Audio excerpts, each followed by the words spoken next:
Boa noite, gente. Vamos agora iniciar a aula desta noite, onde nós vamos percorrer os dois últimos conteúdos da disciplina, que é o 4.3 e o 4.4. Mas antes eu queria perguntar se vocês receberam as informações a respeito das provas, se estão todos tranquilos. Como é que Sim, tá?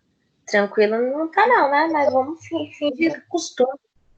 Não, tranquilos quanto à informação, Kemily. Para ver Ah, se, tá. se faltou alguma coisa. Saber se a informação chegou para você, Kevin. Não Obrigado, entendi, Vitão. Ô, louco, tomando mal rabada logo cedo. não entendi, Vitor. Pode repetir, por favor? Não, só foi para ela. Eu só foi para ela que o senhor só quer saber se a informação chegou para todo mundo. Ah, Chegou sim. legal. O Vitor está atento às E aí, informações. professor? Então, gente, nós encerramos praticamente o conteúdo dessa semana.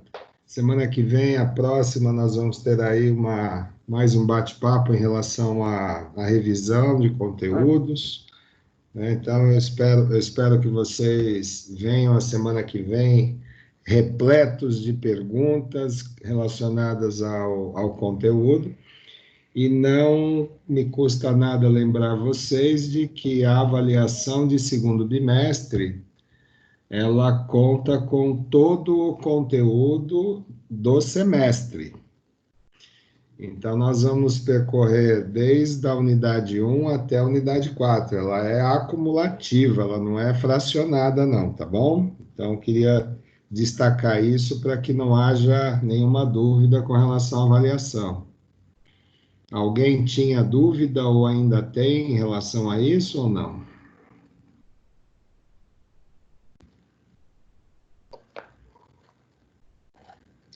Então, todos estão devidamente avisados, né, que a avaliação do segundo bimestre, ela vai contemplar todo o conteúdo da disciplina, desde o primeiro bimestre e agora fechando com o segundo bimestre, tá? Das últimas notícias que tivemos, o governo do estado prorrogou a quarentena até o dia 15 de junho, então é certeza quase que absoluta que não nos veremos nesse semestre ainda. E somente, né, se Deus assim permitir, no próximo semestre, com isso, pelo menos, essa pandemia, pelo menos, se extinguindo, né, desse nosso país e do mundo. É o que a gente espera. Mas, de qualquer forma, sempre desejando que vocês se cuidem, que vocês aproveitem os conteúdos da disciplina, e que façam uma análise de que as disciplinas elas vão se conversar durante o curso inteiro. Então é sempre bom vocês manterem sempre vivas as anotações. Quando eu falo de dúvidas, é importante que vocês tragam isso para a sala, para que a gente possa solucionar. Muitas vezes a dúvida de um pode ser a dúvida da maioria, então, é sempre bom ter essa troca para que não tenha dificuldades com relação à avaliação do segundo bimestre. Então, eu vou compartilhar com vocês o conteúdo da aula de hoje. Então, vamos lá.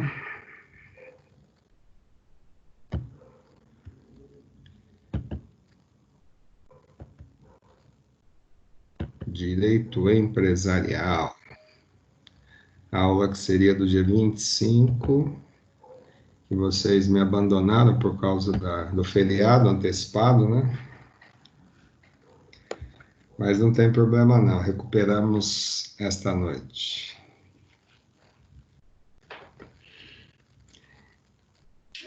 Todos conseguem enxergar a tela? Sim.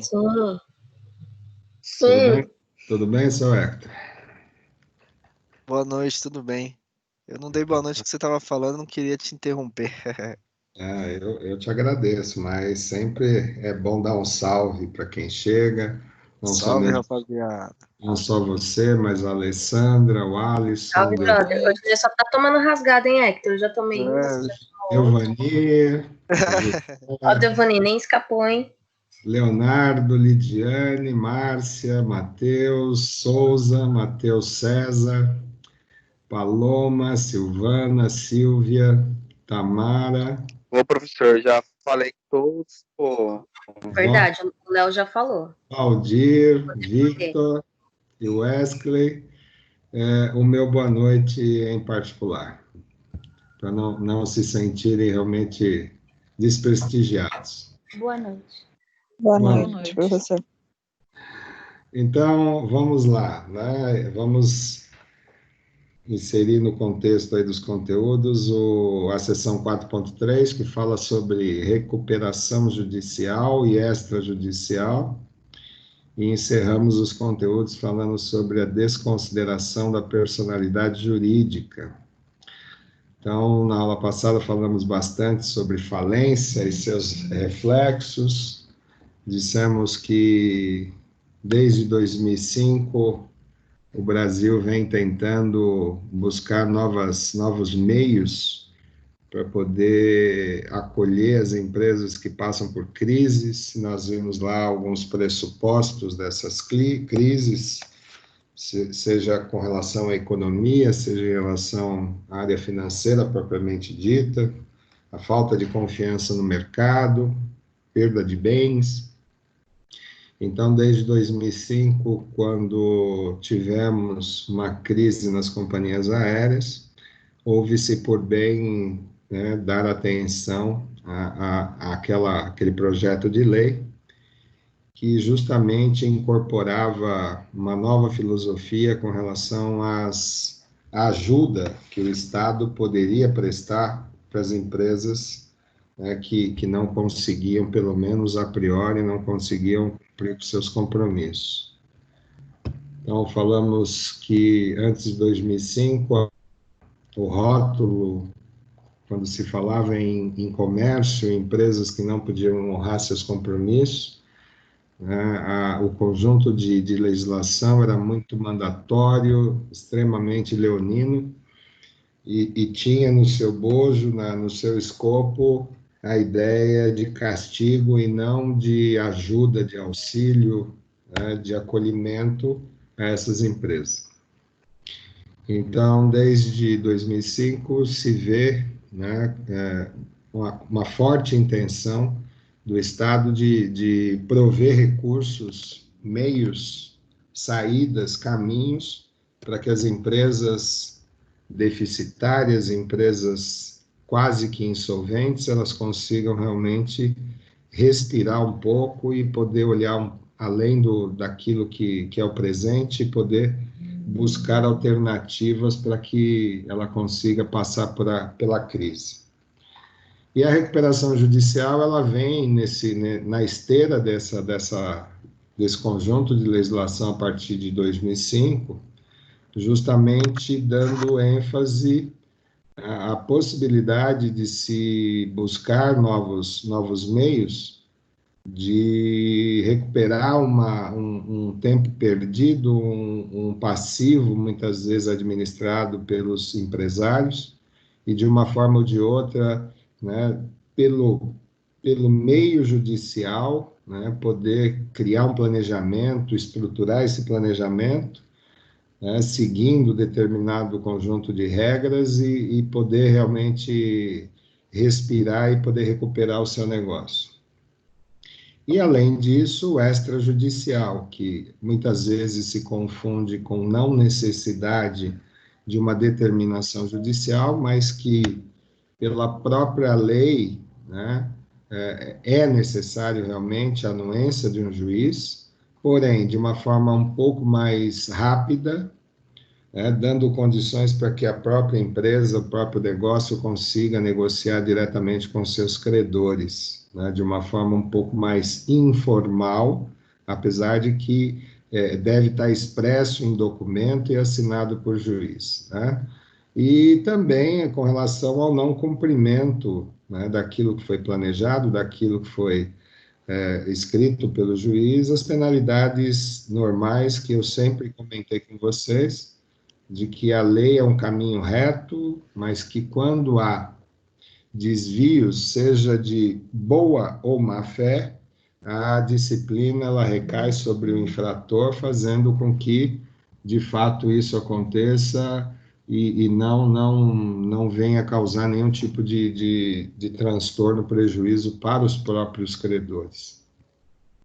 Então, essa seção fala especificamente de recuperação judicial e extrajudicial, né? Então, o conceito legal, né, de recuperar vale muito pela palavra, pelo verbo que está aí nesse primeiro tópico, né, que é reorganizar a empresa e tentar superar a crise. Então, nós sabemos que no momento de turbulência, muitas vezes o próprio empresário não consegue enxergar saídas, e quando ele pensa, né, e se reorganiza, existe aí um bom caminho para que se possa encontrar justamente esses pontos de apoio, né, para que ele ou ela, né, o empresário em si, ele consiga caminhar lentamente, mas caminhar sempre em direção a essa recuperação. Muito se vale também dos princípios que nós comentamos lá atrás, que um dos principais, né, e talvez mais importante princípio do direito empresarial, como é de outras áreas do direito, né, eu comentei isso, inclusive, na relação trabalhista, é que sempre deve haver um esforço conjunto para que, seja o negócio ou seja o emprego, ele tenha continuidade. Então, um dos princípios basilares, um dos princípios básicos, né, do direito empresarial, né, como do direito trabalhista, né, é justamente tentar preservar, seja o negócio, seja a atividade econômica, seja a empresa, ou seja, o contrato de trabalho ao máximo. Por quê? Porque isso realmente é o grande combustível, é o ingrediente, talvez, principal de uma economia de um país.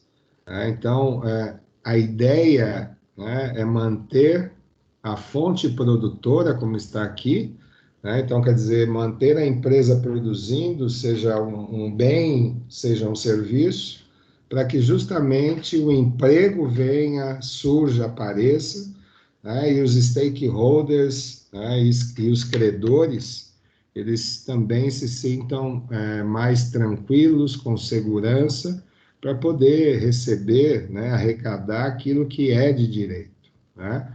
Então, a promoção da preservação da empresa, ela bate de frente com o primeiro princípio mais importante do direito empresarial, que é o princípio da continuidade do negócio, que vai se comunicar com um outro princípio também importante, que é um princípio social, né, que a empresa ela adquire quando ela vem para o mercado, é a função social de geração de emprego, manutenção de carteiras, manutenção de contratos, para justamente haver esse movimento econômico, né? Então, a troca de remuneração por bens ou serviços e assim sucessivamente, todos na mesma máquina, em engrenagens diferentes, né?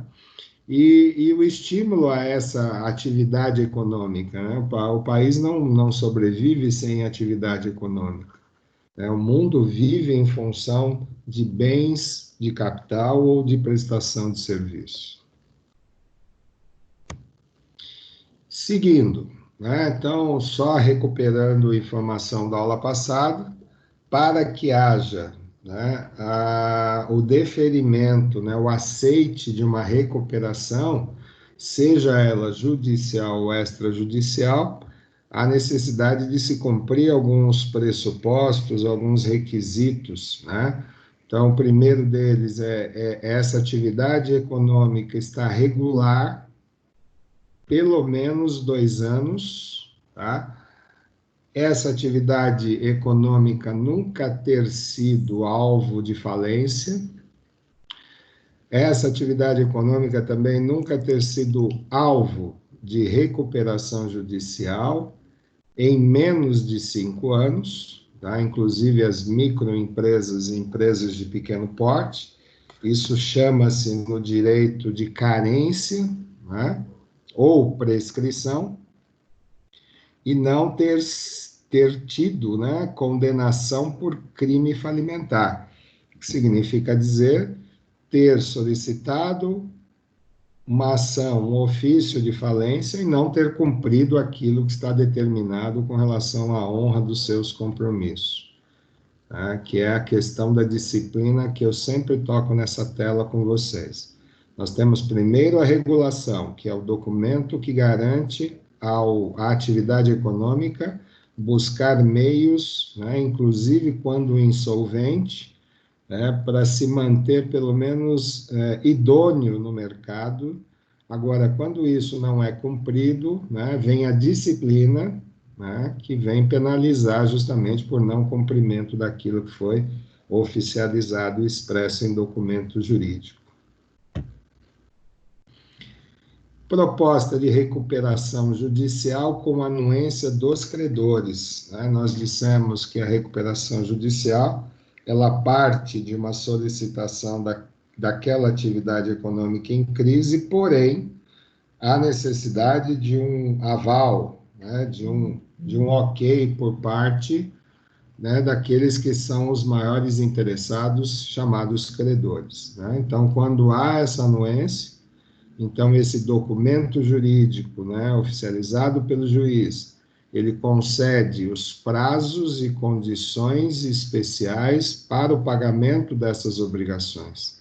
Então, é tudo feito em consenso, né? Seja com aquele que é o operador do direito, o juiz, em consonância, né, com a anuência de todos os credores. Então, é feita uma apresentação de todas as possibilidades e condições, e os credores precisam bater o martelo e concordar com isso.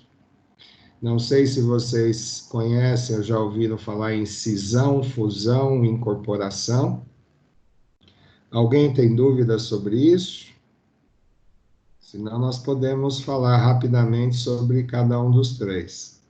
Quem falar que tem dúvida, eu falo no privado. Se todos disserem que tem dúvida, eu falo coletivamente. Ninguém tem dúvida? Então tá bom. Podemos passar adiante, certo? Eu tenho. É porque tá travando essa merda aqui, ó.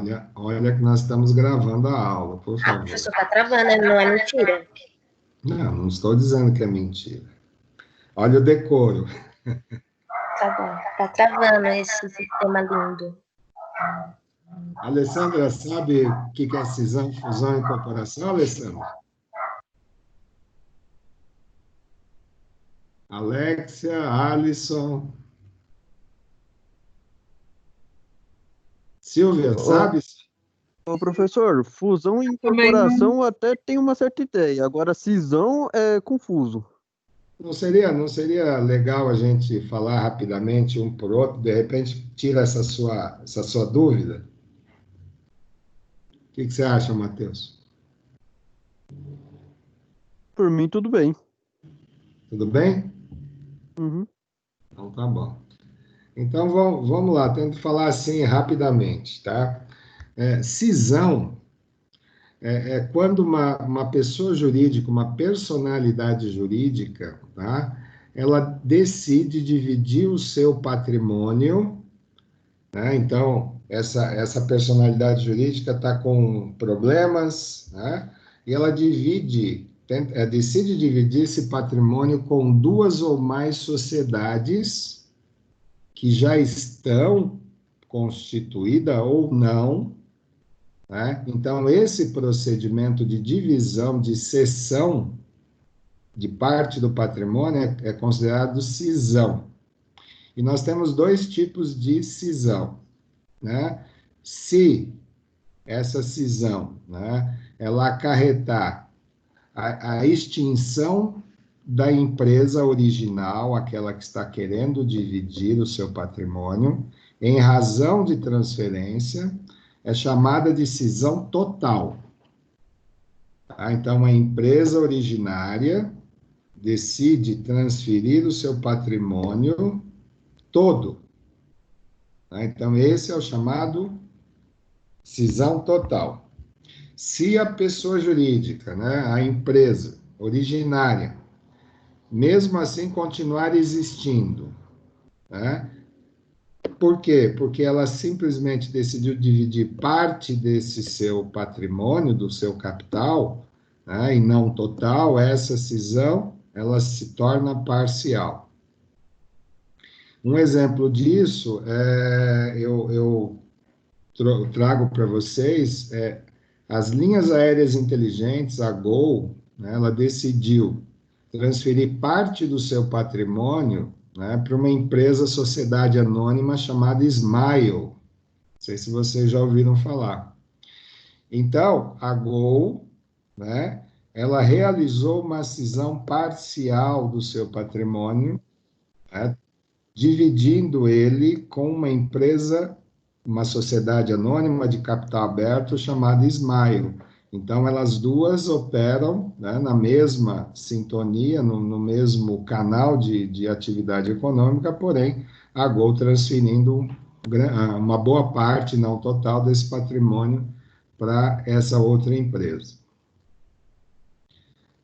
Tudo bem, pessoal? Cisão? Sim. Agora, fusão. Né? Não confundam fusão com confusão. A fusão é o inverso da cisão. Né? Então, por que é o inverso? Porque já que as duas ou mais sociedades, elas se unem e formam uma nova e única grande empresa. Então, a empresa originária, ela é extinta.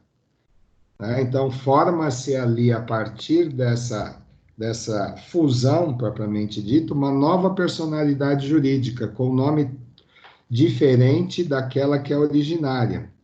Talvez vocês vão se lembrar que houve a fusão da Antártica com a Brahma, e o que surgiu dessa fusão?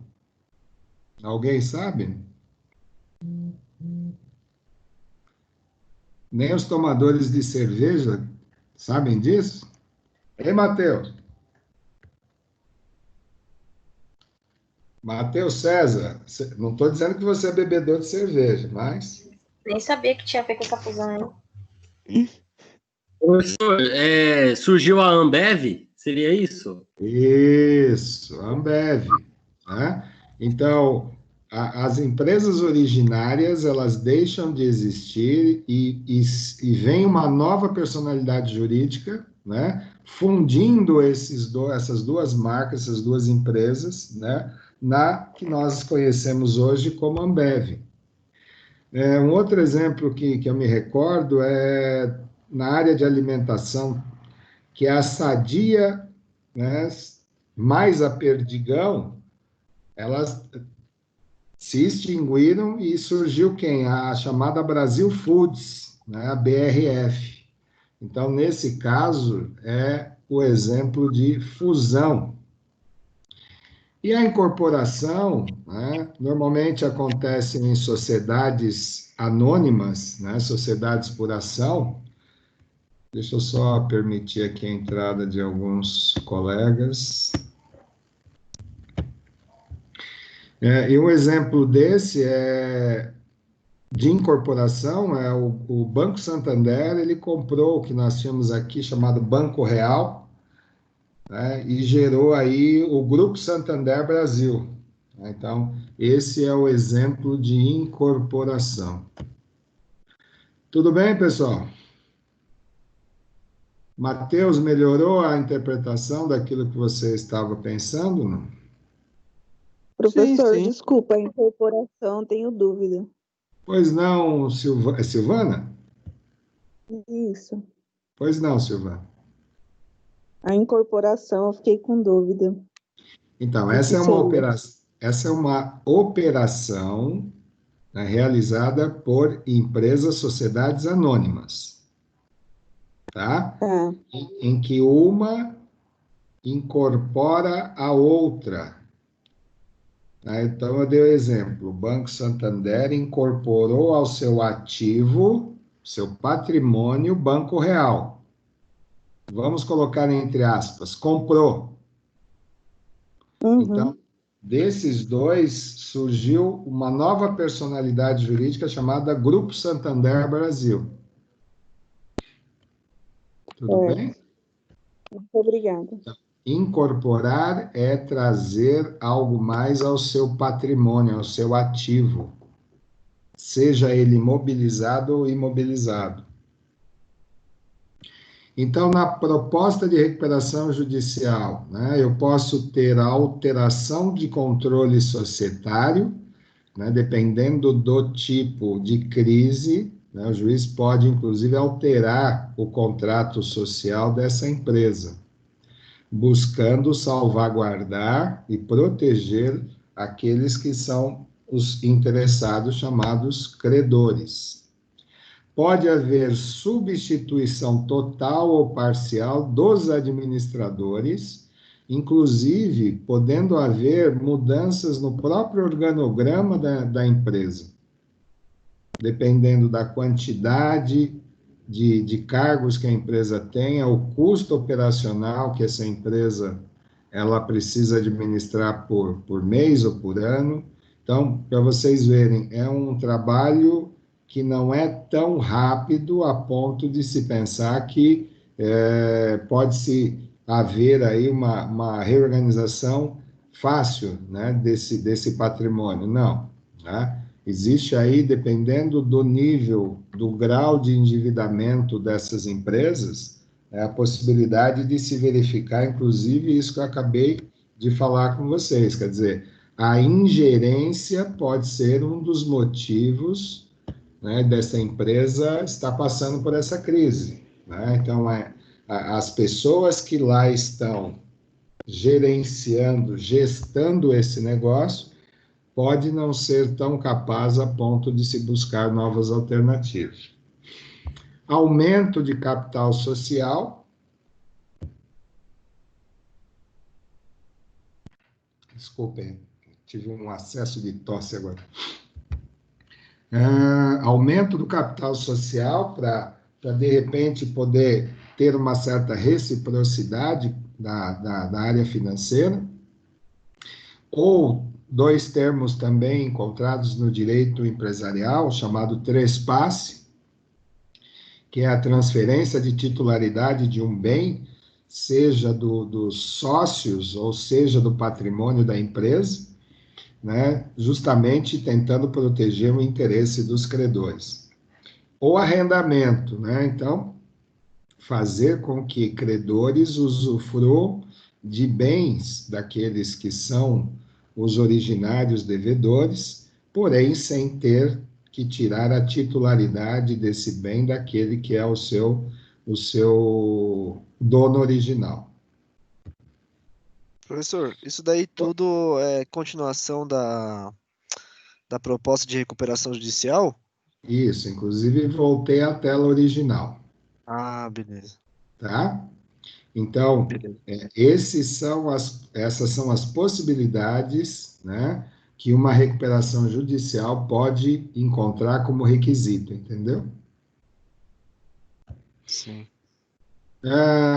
Podendo haver, inclusive, redução salarial, compensação de horas de trabalho, redução de jornada, mediante acordo ou convenção coletiva, também da mesma forma, né, tentando diminuir ao máximo, já que o assunto é recuperação judicial e não falência, né, de fato e de direito. Lembrando vocês que a recuperação é uma forma de você reorganizar o seu negócio a fim de saldar as dívidas. Então, muitas vezes você precisa reduzir o seu quadro, né? Às vezes você precisa mudar o seu corpo diretivo de gestão, muitas vezes reduzindo o salário, né? Compensação de horas, redução de jornada, para justamente esse custo operacional, que nós sabemos que é um dos maiores, né? Vamos dizer assim, que interfere nas receitas empresariais, que é o custo operacional fixo, principalmente de mão de obra, né? Nós temos um custo fabuloso no Brasil. Para cada R$ 1 pago, em média, se paga 102% de encargos trabalhistas, encargo trabalhista e encargo social, né, que é o fundo de garantia, 13º, férias, né, e os outros encargos decorrentes da folha de pagamento, que é mensal. Tá? Então, pode haver a necessidade justamente dessa redução para, né, buscar realmente uma reorganização, diminuindo esse custo. Também pode haver esse termo chamado dação, né, que ao invés de pagar em dinheiro, né, paga-se em bens, né, bens seja da empresa, né, seja patrimonial da empresa, ou, num caso do sócio, ou a novação, né, criação de uma nova obrigação. Então, eu posso refinanciar uma dívida, gerando uma nova dívida, um novo compromisso, porém, muitas vezes com um prazo bem maior, um valor menor para se pagar. Então, tudo isso pode acontecer num processo de recuperação também. Venda parcial de bens, caso essa empresa quase insolvente tiver condições de vender, né? Então se promove a venda desses bens, né? Não de todos, mas parcialmente, desde que atenda às planilhas financeiras que são alvo dos credores, né? Como eu disse no início, é necessário que tenha anuência dos credores. Equalização dos encargos financeiros relativos a débitos de qualquer natureza, como eu disse antes, né? Então, folha de pagamento gera encargos trabalhistas, encargos sociais, dívidas, né, com a sociedade gera justamente juros de mora, atualização monetária.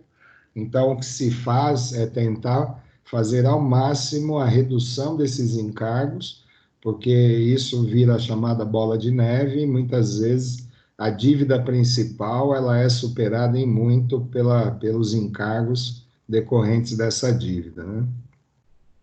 Emissão de valores mobiliários, quando a empresa, né, no caso de sociedade anônima, coloca ações para vender no mercado, né, não são valores imobiliários, e sim mobiliários. Administração compartilhada, pode haver a necessidade de uma empresa externa, exemplo de auditoria, realizando ali uma administração mais próxima, de aconselhamento, de orientação, né, tudo isso defendido justamente pelo juiz e pelos credores, né, muitas vezes a ingerência, né, gera uma dificuldade de troca dessa administração, consequentemente, se eu trouxer para o âmbito da recuperação judicial, né, pessoas ou empresas que possam ajudar acompanhando essa recuperação, né, muito melhor e muito mais eficaz será a administração dessa recuperação judicial. Constituição de sociedade de propósito específico para adjudicar, né? Então,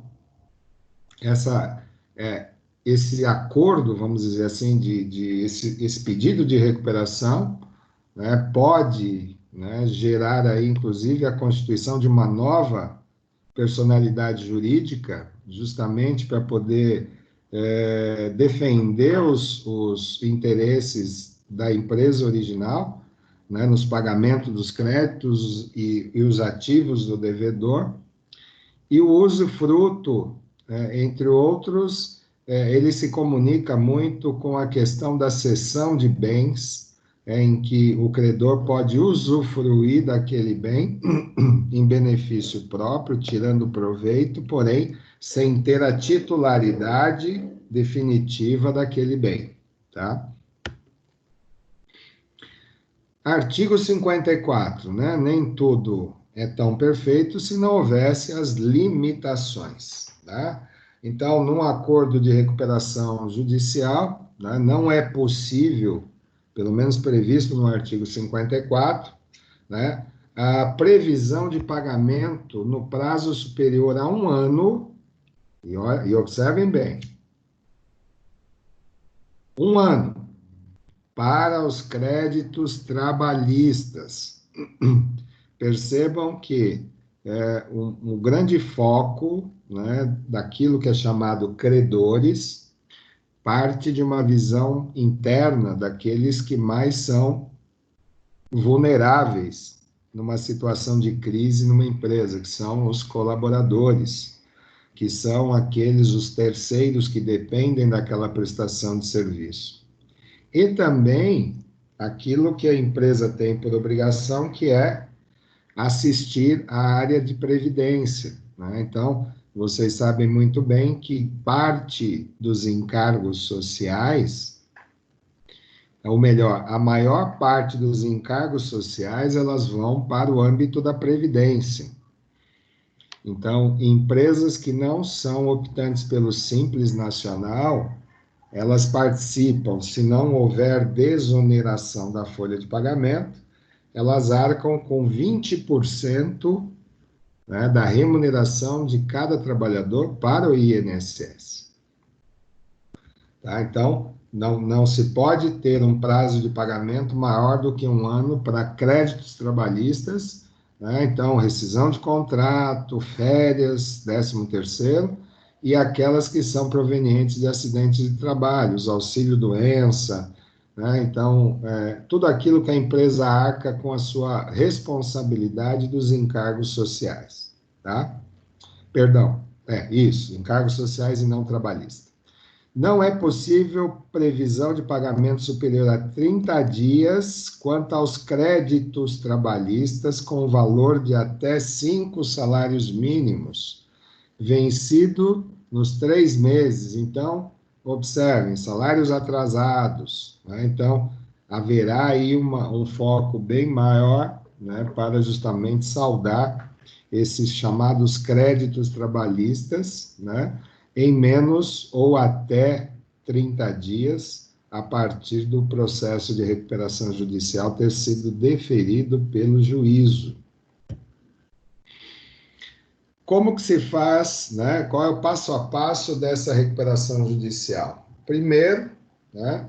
Então, incorpora-se a essa necessidade um operador do direito, né, que vai peticionar uma ação e vai procurar, né, buscar o deferimento, né? Então, o juiz vai deferir ou indeferir e nomear quem será o administrador judicial. Então, ele vai eleger, né, quem será a pessoa que vai ser o administrador, né, indicado pelo juiz, seja, né, alguém da própria empresa, né, ou alguém de fora da empresa indicado pelo juiz. Então, haverá a necessidade de um plano detalhado dessa recuperação. Vocês estão vendo agora, né, de uma outra forma, né, por conta dessa pandemia, todos os prefeitos municipais precisando fazer um plano, né, de flexibilização com relação àquele seu município, né? No caso aqui, contrário, né? É só para a gente ter uma ideia e fazer relações a respeito disso. Então, um documento detalhado sobre como essa empresa pretende reorganizar o seu negócio, seus ativos e procurar saldar os credores, né? Então, tudo por escrito. Esse plano, esse deferimento, ele tem publicação, aí está aí Caital, mas me perdoem, é Capital, né? Então, publicação de capital, habilitação dos créditos, ou seja, tudo isso feito em diário oficial do município ou do estado. Por quê? Porque já que eu tenho vários credores, isso também precisa ser de domínio público, né? Então, eu não posso ter sigilo nessa situação. Agora, no caso de recuperação judicial em falência, tá? Então, se há uma recuperação judicial no caso de falência, né? Então eu preciso ter a deliberação, eu preciso que os credores, né, eles estejam alinhados, tá? Para que haja realmente, né, a transformação de recuperação judicial em falência. Quando não apresentado, né, quando não houver apresentação de plano de recuperação judicial, né, essa recuperação passa ao processo seguinte, que é de falência, ou seja, não existe solvência, não existe condições de que aquele plano de recuperação dê certo, pode ser, entre aspas, fantasioso. Então, os credores chegam a decidir que não vão concordar e que é para solicitar de fato e de direito que aquela empresa vá à falência, né? Ou quando, né, como eu disse, a rejeição do plano de recuperação judicial ou o descumprimento de qualquer obrigação, né, expressa nesse plano de recuperação judicial. Então, eu posso ter um processo de recuperação judicial que, por conta do não entendimento e não aprovação dessa assembleia, desses credores, eu transformar a recuperação judicial em falência. Então, o juiz, ele não decide, né, de forma monocrática, né? Então, existe o colegiado, né, formado por essa chamada assembleia de credores. A recuperação agora extrajudicial tem o fundamento aí dos artigos, tá? Diferente da recuperação judicial, ela não abrange, né? Então, eu não posso ter numa recuperação extrajudicial, né, que é uma forma um pouco mais rápida, porém informal, sem tanto rigor assim, eu não posso ter lá obrigações trabalhistas. Por quê? Porque entende-se que eu preciso ter algo mais sério, mais formal, acidentes de trabalho, né, tributos que a empresa tenha com a Receita Federal, com o INSS, com a Caixa Econômica, propriamente dita, pagamento antecipado da dívida e nem tratamento desfavorável a algum credor. Então, lembrem que eu falei que credor, independente do tamanho da dívida, eles são considerados paritários, né, iguais, né? E tudo isso submetido a uma homologação do juiz, né, propriamente dito, né? Então, toda essa recuperação judicial também está submissa ao deferimento e homologação, né, da parte que é o magistrado referente a isso. Então, a parte 4.3, que fala sobre recuperação judicial e extrajudicial, nós encerramos. Ficou alguma dúvida, pessoal, sobre essa sessão? Professor, volta um slide aí, por favor. Voltar. Ah, tá. Está aí.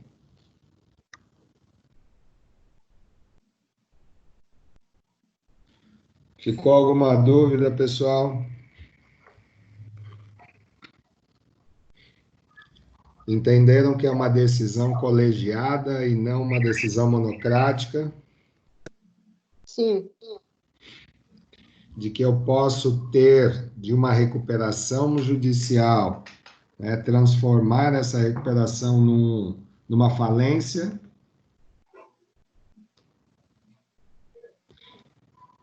Então, tá bom. Kemily, posso seguir? Pode. Então, agora vamos falar de quando a empresa ela deixa de ser empresa, ou seja, em função de alguns acontecimentos, aquela personalidade jurídica chamada empresa, né, ela deixa de existir, tá? Chamada desconsideração da personalidade jurídica. Então, o conceito, né? Então, isso aqui eu retomo lá bem de trás, quando nós falamos que as pessoas físicas, né, e jurídicas estão sujeitas a direitos e deveres. Muito se fala em direitos, porém, pouco se atenta às obrigações, aos direitos, né? Então, quando duas pessoas se unem para formar uma sociedade empresarial, né, se cria aí a chamada personalidade jurídica própria, né? Muitos chamam de razão social, muitos consideram, eu tenho CNPJ, mas o termo técnico jurídico é personalidade jurídica. Patrimônio distinto dos sócios em decorrência do princípio da autonomia patrimonial, que significa que cada sócio ele tem autonomia pelo seu patrimônio, ou aquele patrimônio em que ele vai integralizar naquela personalidade jurídica, ele vai deixar de garantia para aquela personalidade jurídica, tá? Se uma empresa tiver uma dívida, será cobrada do patrimônio da pessoa jurídica e não do patrimônio dos sócios, tá? Então, se a empresa contrair uma dívida, né, ela será cobrada do patrimônio, os bens que estiverem em nome daquela personalidade jurídica. Não pode servir de caminho para o cometimento de fraudes, tá? Então, muitas empresas utilizam do seu CNPJ para poder fazer negociatas, né? Fraudar determinados órgãos, enfim. Então, isso não pode ser caminho para se cometer fraudes, né, contra o município, seja com o Estado, ou seja com a União. Então, um exemplo, né, os sócios contraem dívidas em nome da pessoa jurídica, com a finalidade ilícita, né, de enriquecimento. Quem vai cobrar a dívida encontra a empresa sem bens. Então, isso está associado à teoria da desconsideração da personalidade jurídica, ou seja, tentou fraudar, né, acaba perdendo o direito de ser considerado empresa perante a sociedade. Afasta-se, então, a autonomia patrimonial da empresa. E aí, sim, as dívidas da pessoa jurídica, quando não se encontrando bens, aí sim, se caracterizado a fraude, se comprovadamente for considerado fraude, aí sim a penalidade vai recair sobre a pessoa física, né, da pessoa jurídica, né? É estranho, mas é diretamente daquele que faz parte da constituição societária daquela empresa. Então, só repetindo, somente quando comprovado fraude, tá, é que vai ser cobrado diretamente das pessoas que fazem parte daquela sociedade. Quais são os documentos legais, chamados de diplomas, em que se encontra toda essa fundamentação legal, né? Então, nós temos lá o Código Civil, que nós estamos falando dele desde a primeira aula, né?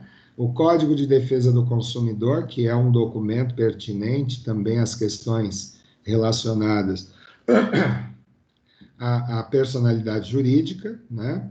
A Lei de Crimes Ambientais, quando as empresas elas usurpam o direito de causar prejuízo ambiental, né? E o próprio Código de Processo Civil.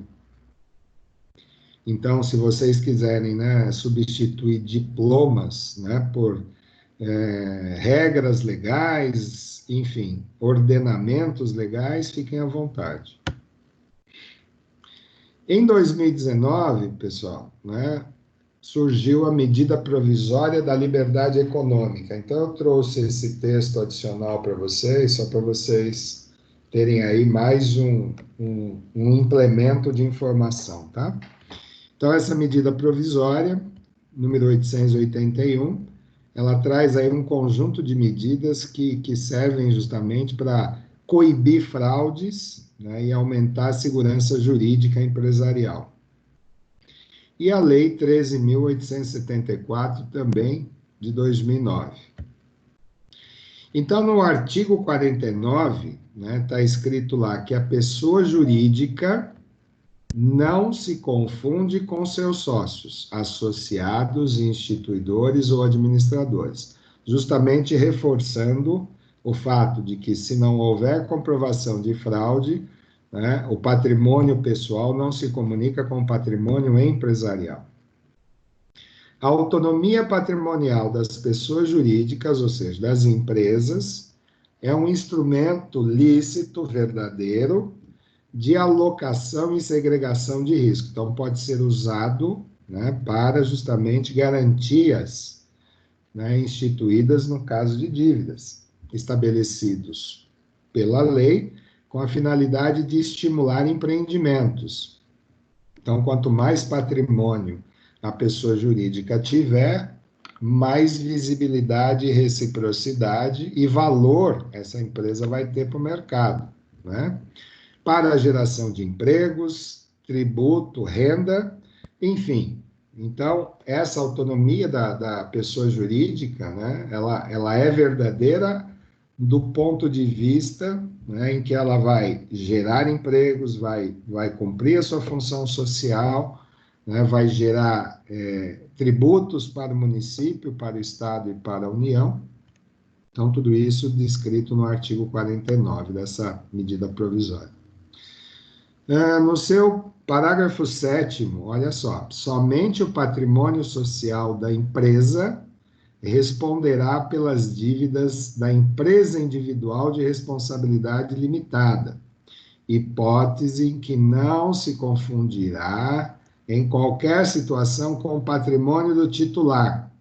Então, aquilo que eu expliquei para vocês lá atrás está agora, né, comprovado, né, por meio de fatos legais. E ressalvados casos de fraude. Então, não há comunicação patrimônio individual com responsabilidade jurídica, desde que não se comprove em nenhum momento casos de fraude. Em havendo casos de fraude, né, como eu comentei, esse patrimônio individual ele passa a se incorporar ao jurídico, podendo ser cobrado qualquer tipo de dívida. E aí, né, o conceito de fraude, né, qualquer ato enganoso de má-fé com o intuito de lesar ou ludibriar, né?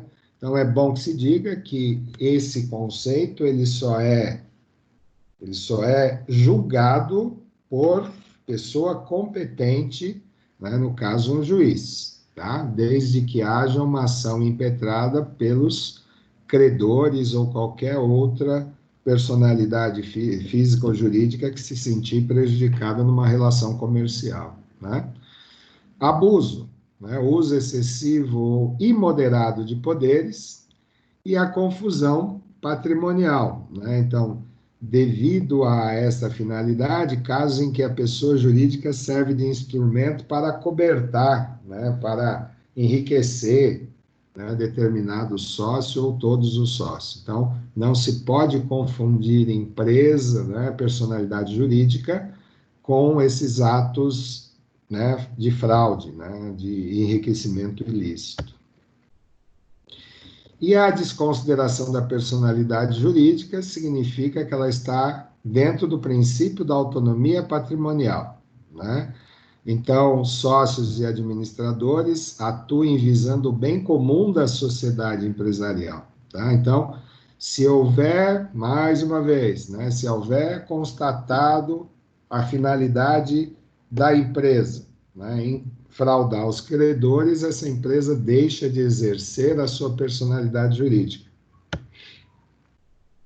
Então, o juiz poderá decretar a desconsideração da personalidade jurídica, tendo em vista que os atos praticados, enfim, né, eles são de fato e de direito revestidos de ilicitude.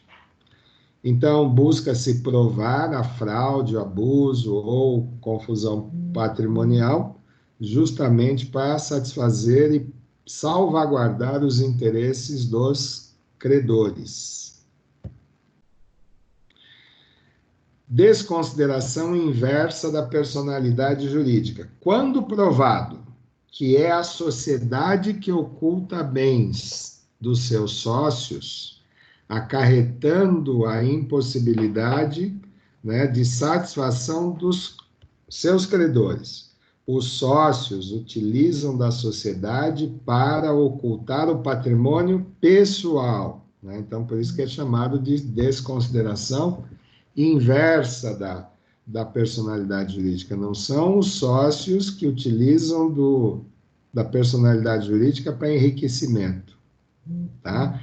É a própria sociedade que oculta esses bens dos seus sócios, né? Pessoa física ou jurídica. E aí acarreta justamente a impossibilidade de pagamento dessas possíveis dívidas dos credores.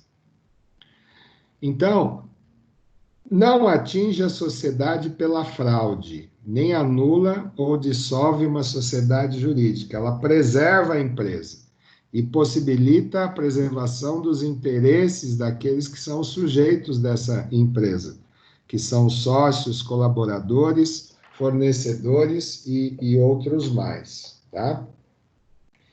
Então, gente, os conteúdos da disciplina encerram-se agora. Então, eu gostaria de ouvi-los, para saber se está tudo em ordem. Lembrando que a semana que vem a gente vai fazer aí um trabalho de revisão um pouco mais sistemático, né, desde o primeiro conteúdo, mas é importante que vocês tenham visto, né, uma sequência lógica de informações que vocês vão utilizar na carreira profissional como futuros administradores. Então, quando vocês se tornam representantes legais de um empreendimento, é importante que cada decisão tomada, né, leve em consideração, né, a área jurídica, né, como qualquer outra área de atuação de qualquer departamento também, né, se prima pela Constituição e ordenamento jurídico. Afinal de contas, uma empresa ela só é constituída se ela seguir de fato, né, os preceitos dessa Constituição legal, né, chamada direito empresarial, tá? Então, isso é importante para vocês e gostaria de saber de vocês como é que vocês entenderam essa parte final aí da unidade 4. Professor,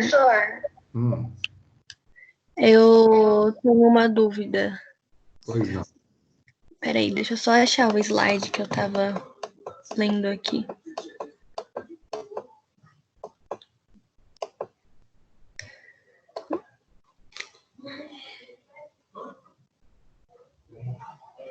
Aqui no slide 17. Pois não. Diz que se uma empresa tiver uma dívida, será cobrado do patrimônio da pessoa jurídica e não do patrimônio dos sócios.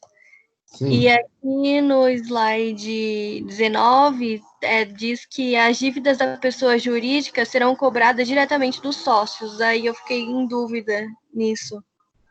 Então, vamos lá.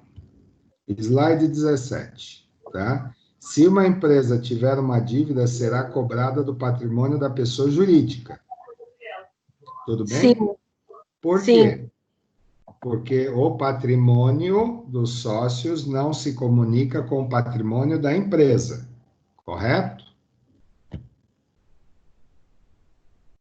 Sim. Legal.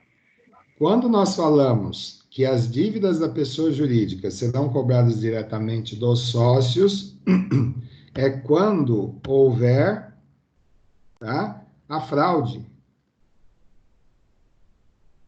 Então, volta lá no slide 17, por gentileza. Voltei. Último tópico. Não pode servir de caminho para o cometimento de fraudes. Ah, tá. Então tem ligação. No caso aqui, é quando não tem o cometimento de fraudes.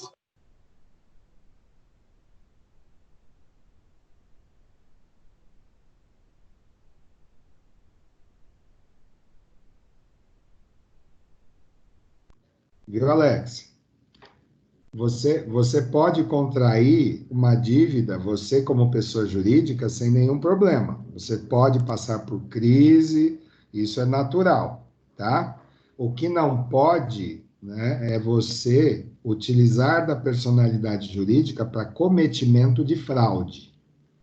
Se comprovado a fraude, né, aí sim o juiz pode, né, designar o patrimônio dos sócios para poder saldar as dívidas. Entendeu? Entendi. Agora eu entendi. Ficou mais claro. Tudo bem. E aí, pessoal, mais alguém?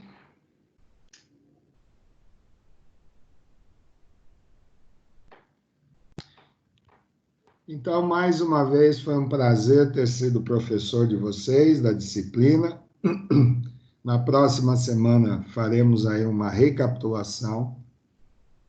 Gostaria que vocês trouxessem aí alguma dúvida, perguntas, para a gente trocar essa figurinha, tá bom? E sempre desejando que vocês se cuidem, que estejam bem, preparados para as próximas semanas de avaliação e que dê tudo certo nessa caminhada e a gente se veja no próximo semestre, tá bom, pessoal? Valeu, professor. Professor, uma pergunta. A prova o senhor que vai fazer ou vai vir de fora? Como que vai ser? As provas presenciais, até que se comprove o contrário, são os professores que vão fazer, sim. Ah, entendi. Vai ter algum simulado, professor, ou não? Simulado? É, nessa revisão aí vai ter alguma, sei lá, Dessa vez, não. que nem você fez lá na primeiro bimestre.